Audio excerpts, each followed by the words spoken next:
So, magandang araw sa inyo mga bata. So, bago tayo magsimula, kamusta naman ang inyong mga araw at ang inyong mga kalusugan? Okay naman ba kayo? Okay, very good. So sa araw na ito, ang ating paksa ngayon ay tungkol sa Introduction to Principle of High Quality Assessment. Lesson 1, Student Outcomes. At sa unang lesson na ito, pag-uusapan natin ang tungkol sa student learning outcomes. Alam ko maraming iba sa inyo na hindi pa alam kung anong ibig sabihin nito at kung anong mga nilalaman nito. So, ready na ba kayong matutunan ng lesson natin sa ngayong araw na ito? Okay, maganda yan. So muli, ako si Miss Jana Calderes at ako ang inyong guro para sa lesson na ito. So, paliwanag ko muna, no? Mahalaga ang lesson natin ngayon kasi lahat ng ating mga gawain sa klase mula sa lesson plan hanggang assessment ay nakabatay at nilalaman nito. Next na natin, no? So, sa learning objectives or introduction natin, sa number 1, matututunan. Sabi dyan, every subject or lesson should have a clear guide about what students are expected to achieve. So sabi dyan, matututunan natin i-define at ipaliwanag ang student learning outcomes gamit ang sarili nating salita. Pangalawa, these expected achievements are called Student Learning Outcomes or SLOs. Lagi niyo tatandaan ang ibig sabihin ng SLOs ay Student Learning Outcomes. So, ang ibig sabihin nun is matutukoy natin kung saan nanggagaling ang SLOs at anong mga pinagmulan or saan ito nagsimula. Pangatlo, all assessment and evaluation activities start with identifying and clarifying SLOs. So sinasabi dyan, maipapaliwanag natin kung ano bang katangian ng mga magagandang SLOs or kung ano bang ibig sabihin pagkatapos ng lesson na ito na kung anong matututunan natin. Kumbaga, hindi lang tayo basta marunong magsabi ng meaning, kundi alam natin kung ano mga nilalaman at kung ano bang tinuturo na sa atin ng ating mga guro. Next. So, ang tanong dyan, what is a student learning outcomes? So, ano nga daw ba ang student learning outcomes? Or bakit nga ba mahalaga ito? So, sabi dyan, statement of the knowledge, skills, and abilities that students should have be able to demonstrate after completing a lesson, subject, or program. So, bawat daw subject or lesson na tinuturo natin, dapat daw may malinaw na gabay o direksyon. Hindi pwedeng basta-basta lang nagtuturo ang inyong mga guro. Excuse me. So, kumbaga, kapag nakita kayo ng guro na parang hindi basta-basta nagtuturo, so hindi siya tama. So dapat malinaw at may goal kung bakit nga ba nagtuturo ang isang guro. Lagi natin tatandaan, may goal or meron talaga tayong finish line kung bakit tayo napunta doon at ano bang purpose na tinuturo sa inyo ng inyong mga guro. Halimbawa, kung magtuturo ako sa math, dapat malinaw ang goal ko na dapat matuto kayo sa mga numero o matuto kayo sa math. Kabilang na doon yung addition, subtraction, division, and multiplication. Ayun yung malinaw na goal. Kumbaga meron tayong goal kung bakit nga ba natin siya tinatawag ng student learning outcomes. So, lagi natin tatandaan lahat ng assessment at evaluation na gagawin natin mula quizzes hanggang projects nyo ay nagsisimula sa SLO o doon talaga siya nagsisimula. Alam nyo ba yun? Kasi dito natutukoy kung ano nga ba ang pinaka-pin or pinakamahalaga na ginagawa ng isang guro. Sana naintindihan nyo po, no? So, ayun nga, katulad ko kanina, at sabi ko kanina, no? Halimbawa, the student can solve and explain multiplication of 2 digits number. Kumbaga, ang estudyante daw ay nagsosolve ng multiplication or digit numbers. Or the student can write a short essay about climate change. Kumbaga, may goal tayo na kung anong mararating or anong matututunan ng isang bata. So, next tayo, no?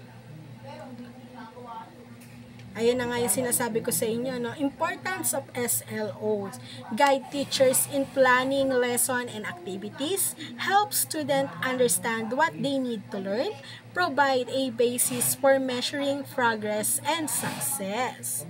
So, ayun yung sinasabi ko. Ayun ang importance. Lagi natin tatandaan, una, guide. From the word guide, gabayan ang guro or ginagabayan ng mga guro.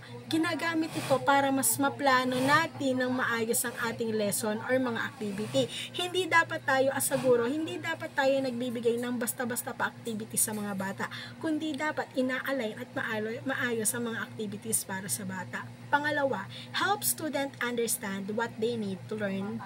So, sabi dyan, tulungan ng estudyante. Lagi natin tutulungan ng estudyante para alam nila kung anong ginagawa nila or kung ano ba yung target or kailangan nila matutunan. Hindi pwede nating iba to sa isang estudyante or katulad nyo na, ito pag-aaralan, hindi wala sa utak ng bata na, tinuturo to ni teacher para matuto ko. No. So, kailangan dapat i-pinpoint natin or tukuyin natin sa mga bata kung tungkol saan nga ba ang ating pag-aaralan para alam din nila.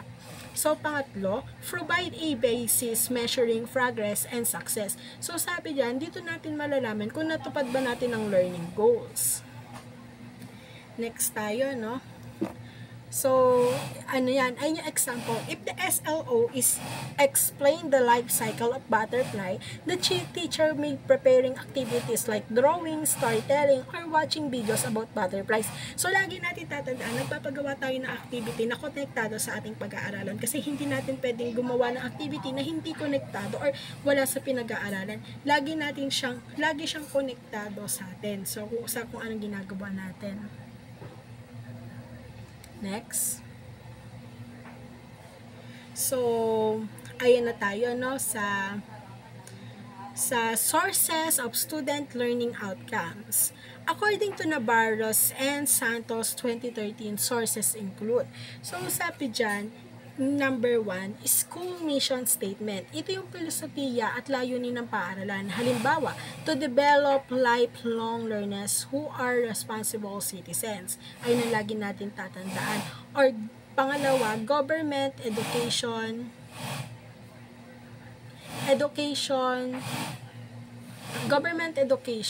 ayun yung lagi natin tatandaan, no? Yung sa government education, kagaya dito yung CHED, DepEd, TESTA, guidelines. So, hindi lang naman tayo pwede basta magturo ng walang guidelines. Kaakibat natin dyan si DepEd, si CHESDA, at si CHED. So, next is, para lang sa kaalaman nyo, no, ang DepEd is for elementary to high school or senior high at senior high school, and ang CHED for college high education, which is college. And DepEd is for for TESDA naman is for sa mga gusto agad magtrabaho or parang ina-align nila dun sa mga ready na for working. So, ayun yung guidelines natin, no. Pangatlo, industry and profession requirements. So, makikita naman natin dyan, skills needed for future jobs. Ayun yung mga kailangan. 4, national development goals. Halimbawa dito yung protection or digital transformation. 5, international trends, global skill like digital literacy. So, dito naman tayo, no, general education competencies, examples of competency that can be integrated to SLOs. So, sinasabi dyan, may iba't ibang general competencies na pwede nating isama sa SLOs. Kasama dyan si communication skills, yung oral written, si scientific and quantitative reasoning, paggamit ng mga datos or data, at scientific methods. Si critical thinking is pagsusuri at paggawa ng solusyon. Si technological competence, paggamit ng computer at iba pang tech tools. Si information literacy is marunong maghanap at gumamit at maaasahang impormasyon. So, next.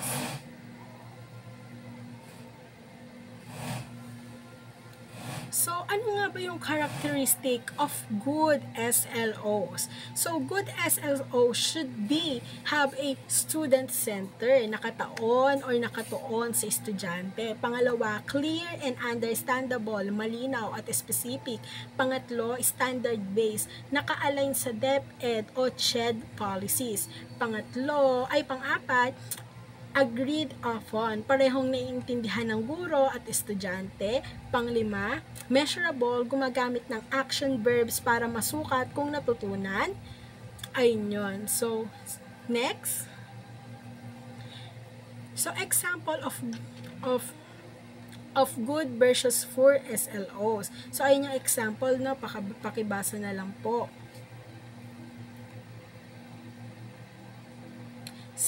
Yan, step for teacher and student to achieve.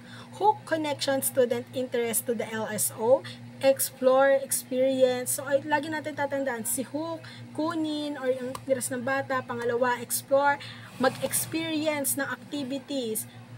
Or pangatlo, apply, gamitin ng kaalaman sa totoong buhay. Pang-apat, mag-practice at mag-improve. Panglima, tignan ang proseso. Pang-anim, decide, gumawa ng solusyon at proyekto based sa natutunan. So, sa slide 11, next slide na po tayo. Level of proficiency. So, ano nga ba yung levels of proficiency? So, number 1, below basic level. Number 2, basic level. Pangatlo, proficient level. And 4, advanced level. So, ayun lagi natin tatandaan, no? Si below basic level is kaalaman, kasanayan. Halimbawa, kung topic ni multiplication, bakit hindi pa nila kabisado ang time? So, dito kailangan mas maraming remedial. Pangalawa, basic level. Dito naiintindihan ng estudyante ang pangunahing konsepto. Pangatlo, sa level nito, maganda ang mastery ng estudyante. Pang-apat, ito ang pinakamataas ng antas. Hindi lang basta marunong mag-apply, kundi natutunan at nagagawa na din. So, next po tayo, no? So, sa summary, SLO defines what students should know, do, and show. They come from school, mission, government standard, industry needs, and global trends. So, bakit nga daw ba mahalaga yon? Kundi nakakatulong siya sa mga guro at the same time sa estudyante. So, sa next lesson naman tayo, no?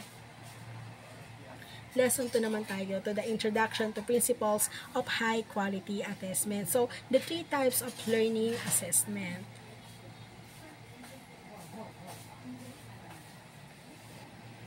So, nandito naman tayo sa high introduction to principles of high quality assessment.